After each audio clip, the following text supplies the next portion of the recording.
আমি চলতে পথে দুদিন থামিলাম।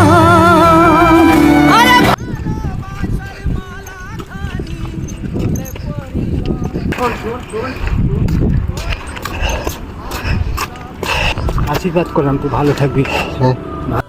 বন্দি আমি তোকে একটু রেস্ট নিয়ে যাবি। হ্যাঁ, আশীর্বাদ করলাম, তো কোনো অসুবিধা হবে না, ভালো থাকবি তুই। কোনো সময় আসি, দেখা দেখা হবে দোকানে। আমি যাই, অনেক দিনের পরে এলাম মাখতে।